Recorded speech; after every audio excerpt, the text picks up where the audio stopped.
সিএমএইচে আছে 11 জন এবং national institute of mental হেলথে আছে একজন। এই সব মিলিয়ে টোটাল এডমিটেড আছে এই মুহূর্তে 45 পেশেন্টস। সব মিলিয়ে 45 পেশেন্টস এই মুহূর্তে এডমিটেড আছে। Burn institute 33, CMH Dhaka 11, national institute of mental health 1, this 45. Exactly, critical all patients are in the National Burn Institute. CC ক্যামেরাটা যেটা আপনি বললেন যে ইমিডিয়েটলি কেন নেওয়া হয় না, দেখেন ইমিডিয়েটলি আমাদের কাজ ছিল যারা আহত আছে আছে তাদেরকে বিভিন্ন হসপিটালে উদ্ধার করে নিয়ে আসা, এটা আজ আমার টপ প্রায়োরিটি। এবং এখানে আপনি দেখেছেন প্রত্যেকটা বাহিনী তারা গিয়ে নিয়োজিত ছিল। এবং এই সময় যে আপনাকে কোনো মেসেজ দিবে ইনস্ট্যান্টলি বা সেই অবস্থাটা ছিল না। বাংলাদেশ বিমান বাহিনী প্রধান প্রত্যক্ষভাবে প্রত্যেকটা বিষয়ের খোঁজ খবর রাখছেন এবং এই যে উদ্ধার তৎপরতার জন্য যে সমন্বয় সেল, সেটার প্রধান হিসাবে আমি কাজ করছি এবং প্রতিটা মিনিট প্রতিটা ঘন্টা স্যার কাউন্ট করছেন।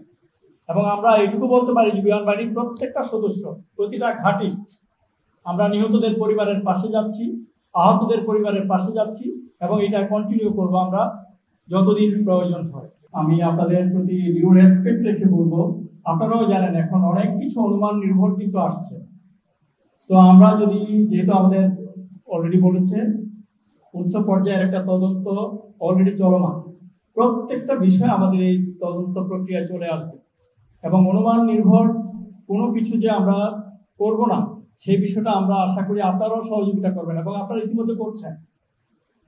সুতরাং আমরা এই অনুমান নির্ভর যে সমস্ত পত্র পত্রিকায় যে বিষয়গুলো এসছে এটার বিষয়ে আমার মনে হয় আমাদের একটাই কথা, তদন্ত প্রতিবেদনে বিস্তারিত আসুক এবং আমরা ইনশাআল্লাহ পরবর্তীতে আপনাদের সাথে যখন সাক্ষাৎ করব বিস্তারিত পাবো। রোজকার সাধারণ খাবার এখন হবে অসাধারণ, প্রাণ স্বাদের মশলা, স্বাদ বাড়ায়, ঘ্রাণ ছড়ায়। পুরো দেশ ও জাতির সাথে আমরা ঘটনার আকস্মিকতা ও ভয়াবহতা, বাকরুদ্ধ ও মর্মাহত, আহতদের অবর্ণনীয় যন্ত্রণা এবং অভিভাবকদের মর্মবেদনার সাথে আমরা একাত্মতা প্রকাশ করছি। আমরা ধন্যবাদ জ্ঞাপন করছি বাংলাদেশ সেনাবাহিনী, নৌবাহিনী, বিজিবি, পুলিশ, ফায়ার সার্ভিস ও civil defence, Ansar, BNCC, milestone স্কুলের শিক্ষক শিক্ষার্থী সহ সকল ব্যক্তিবর্গকে যারা দুর্ঘটনা পরবর্তী উদ্ধার কাজে অংশগ্রহণ করে মূল্যবান জীবন রক্ষায় সহায়তা করেছেন। আমরা সংবাদ মাধ্যম কর্মীদের দায়িত্বশীল সংবাদ পরিবেশনের জন্য আপনাদেরকে আন্তরিক ধন্যবাদ জ্ঞাপন করছি। আপনারা জানেন ঘটনার দিন বাংলাদেশ বিমান বাহিনী উদ্ধার কার্যে অংশগ্রহণ করে এবং একই দিনে উচ্চ পর্যায়ের একটি তদন্ত কমিটি গঠিত হয়। তদন্ত কাজে সহায়তার জন্য চীনের একটি বিশেষজ্ঞ দল আসার সম্ভাবনা রয়েছে। তদন্তে আন্তর্জাতিক সহায়তা দুর্ঘটনার মূল কারণ চিহ্নিত করতে সহায়ক হবে বলে আমরা মনে করি। সম্মানিত বিমান বাহিনী প্রধান দুর্ঘটনার পরের দিন এক মিডিয়া ব্রিফিংয়ে আপনাদের অনেক প্রশ্ন এবং সংশয়ের উত্তর দিয়েছেন। পরবর্তীতে বিমান বাহিনী প্রধানের দিক নির্দেশনায় বাংলাদেশ বিমান বাহিনী দুর্ঘটনায় ক্ষতিগ্রস্তদের সহায়তায় সর্বোচ্চ গুরুত্বের সাথে বিভিন্ন ধরনের মানবিক কার্যক্রম পরিচালনা করছে। এ সকল কার্যক্রম সুশৃঙ্খলভাবে সম্পাদনের নিমিত্তে গত 21শে জুলাই 2025 তারিখে একজন এয়ার কমোডোর পদবীর কর্মকর্তার নেতৃত্বে জরুরি সহায়তা কেন্দ্র গঠন করা হয়। জরুরি সহায়তা কেন্দ্র হতে আহতদের চিকিৎসা, আহতদের অবস্থান ও চিকিৎসা সংক্রান্ত তথ্য, নিহতদের পরিচয় যাচাই ও পরিবারের সঙ্গে যোগাযোগ, নিহতদের দাফন ও সৎকার কার্যক্রম সমন্বয়, হাসপাতালে রক্তদাতা প্রেরণ সংগ্রহে সহায়তা এবং যে কোনো জরুরি তথ্য পরামর্শ সহায়তায় কাজ করে যাচ্ছে বাংলাদেশ বিমান বাহিনী। প্রিয় সাংবাদিকবৃন্দ, এখন আমি সংক্ষিপ্তভাবে এ পর্যন্ত বিমান বাহিনী কর্তৃক গৃহীত বিভিন্ন পদক্ষেপ সমূহ তুলে ধরছি। গত 22 জুলাই 2025 তারিখে সম্মানিত বিমান বাহিনী প্রধান জাতীয় বার্ন ও প্লাস্টিক ইনস্টিটিউট এবং সম্মিলিত সামরিক হাসপাতাল পরিদর্শন করেন।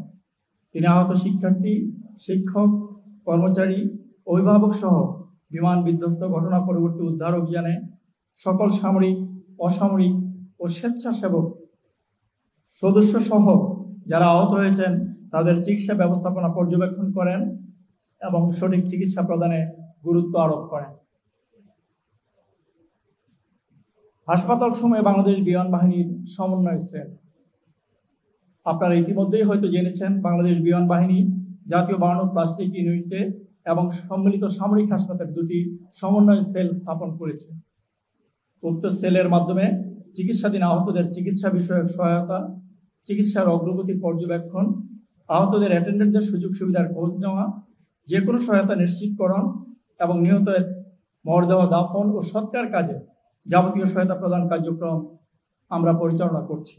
ইনশাল্লাহ সকল আহত শিশু সুস্থ হয়ে ঘরে ফেরা পর্যন্ত আমাদের এই কার্যক্রম অব্যাহত থাকবে। আমরা ইতিমধ্যেই সর্বাত্মক সহযোগিতা নিশ্চিতকরণের লক্ষ্যে মাইলস্টোন কলেজ কর্তৃপক্ষ এবং বিমান বাহিনীর মধ্যে একটি সমন্বয় সভা করেছি গত 23 জুলাই, এবং এই সমন্বয় সভাটি সম্পন্ন হয়েছিল বিমান বাহিনী ফ্যালকন হলে। মাইলস্টোন স্কুল কলেজের ঊর্ধ্বতন কর্মকর্তা এবং পরিচালনা বোর্ডের সদস্যবৃন্দ এবং শিক্ষকরা সেখানে উপস্থিত ছিলেন। সভায় দুর্ঘটনা পরবর্তী বিভিন্ন কার্যক্রমের সমন্বয় সাধনের ব্যাপারে বিস্তারিত আলোচনা হয় এবং এ সময় বাংলাদেশ বিমান বাহিনীর পক্ষ থেকে সার্বিক সহায়তা প্রদান করার বিষয়ে নিশ্চয়তা প্রদান করা হয়। এছাড়া সামাজিক যোগাযোগ মাধ্যমে হতাহতের সংখ্যা নিয়ে যে ভুল বুঝাবুঝির সৃষ্টি হয়েছে, ইতিমধ্যেও সেটার সূরা হয়েছে, এটা আপনারাও জানতে পেরেছেন। বাংলাদেশ বিমান বাহিনীর পক্ষ থেকে নিহতদের সমাধিতে পুষ্পস্তবক অর্পণ। এই শোকাবহ মুহূর্তে সমগ্র দেশবাসীর মতো আমরাও শোকাহত ও মর্মাহত।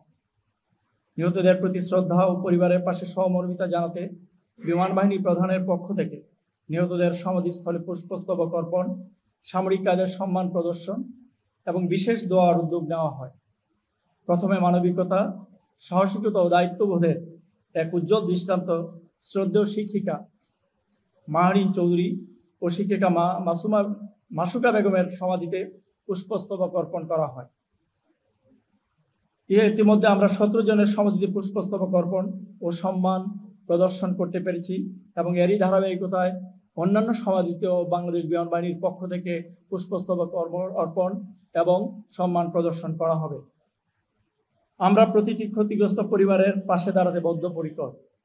এ বিষয়ে বিমান বাহিনী প্রধান সার্বক্ষণিকভাবে নির্দেশনা প্রদান করছেন এবং আমরা আশাবাদী আহত শিশুরা দ্রুত আরোগ্য লাভ করে আমাদের মাঝে ফিরে আসবে এবং আবার তারা তাদের স্কুলে ফিরে যাবে।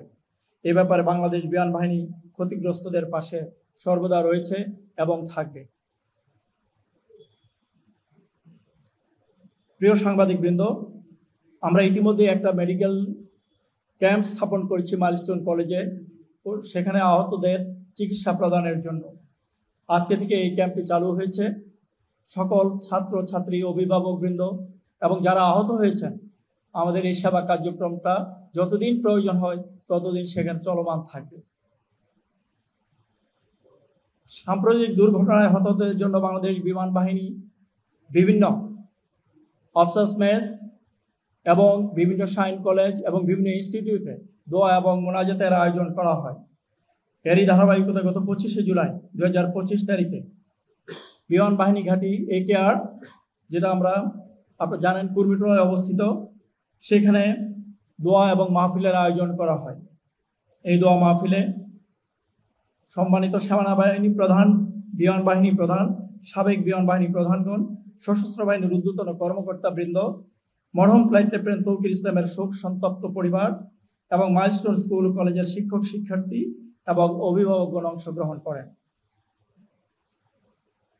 একই সাথে সংহতি সহানুভূতির আন্তরিক নিদর্শন হিসাবে 24 জুলাই 2025 তারিখে বাংলাদেশ বিমান বাহিনী পরিচালিত সকল shine school, BF Haji Ashraf Ali school, shine English medium ও ব্লু স্কাই স্কুল শাহাদাত বরণকারী সকল নিহতদের রুহের মাগফিরাত ও আহতদের দ্রুত আরোগ্য কামনায় বিশেষ দোয়ার আয়োজন করে।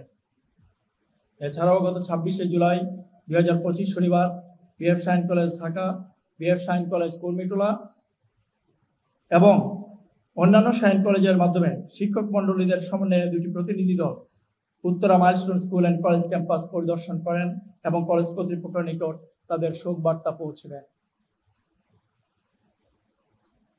প্রিয় সাংবাদিকবৃন্দ, আপনাদের মাধ্যমে আমরা দেশবাসীকে আশ্বস্ত করতে চাই, বাংলাদেশ বিমান বাহিনীর পক্ষ থেকে আমরা এটুকু বলবো, মাইলস্টোন স্কুল ও কলেজের মর্মান্তিক দুর্ঘটনায় সকল নিহত এবং আহতদের সর্বাত্মক সহযোগিতা আমরা করব এবং আমরা এই সহযোগিতার জন্য আমরা যতদিন প্রয়োজন তাদের পাশে থাকব। পরিশেষে আমি উপস্থিত সকল গণমাধ্যম কর্মীদের প্রতি বিশেষ কৃতজ্ঞতা জ্ঞাপন করছি। আপনাদের নিরলস প্রচেষ্টা, পেশাদারিত্ব জাতির এই শোক সন্তপ্ত সংকটকালীন মুহূর্তে সকলের জন্য এক দৃষ্টান্তমূলক উদাহরণ হয়ে থাকে। যেখানে অপসংবাদ ও গুজব প্রতিরোধে আপনাদের সক্রিয় ভূমিকা ইতিমধ্যেই প্রশংসার দাবিদার। আসুন এই কঠিন সময়ে আমরা সবাই একযোগে কাজ করি। আপনার আরেকটা পার্ট ছিল মাইলস্টোন স্কুল অ্যান্ড কলেজ। এই বিষয়গুলি তো তদন্ত পর্ষদেই আসবে। আপনারা জানেন যে জাতীয় পর্যায়ে একটা তদন্ত পর্ষদ গঠিত হয়েছে এবং আরো একটা তদন্ত পর্ষদ জয়েন্ট লেভেলে হবে। সো প্রত্যেকটা বিষয় কিন্তু আমাদেরকে টার্মস অফ রেফারেন্সে আমরা নিয়ে আসবো এবং এটা আমাদের বিমান বাহিনীর অপারেশনাল রিকোয়ারমেন্টে আমরা কিন্তু নিয়ে আসবো। সো এটার কোনো কারণ নেই যে কোনো একটা বিষয় আমরা বাদ দিব। এটা মাইলস্টোন কলেজ হোক, অন্য কলেজ হোক, যে কোনো বিষয়ে এটা আমাদের তদন্তের পরিধিতে থাকবে এবং সেটা আমরা অ্যাড্রেস করবো। আপনারা জানেন যে এখনো কিন্তু একটা মিটিং হেলথ মিনিস্ট্রিতে হচ্ছে এবং বাংলাদেশ বিমান বাহিনীর উদ্যোগে এই কাউন্সেলিংটা আমরা শুরু করছি। আমাদের আজকে কিন্তু মাইলস্টোন কলেজে একজন সাইকোলজিস্ট, একজন মেডিসিন স্পেশালিস্ট এবং এটা অনবরত কাজ করবে এবং সাইকোলজিস্টের কাজই হবে সে মেন্টাল হেলথ ডেভেলপমেন্টের উপরে স্টুডেন্টদেরকে কাউন্সেল করবে এবং এই কাউন্সেলিং সেশনটা চলতে থাকবে। এবং আজকে আমরা হেলথ মিনিস্ট্রির সাথে একটা মিটিং করছি, আমরা জয়েন্টলি এই কাজটা চলমান রাখবো।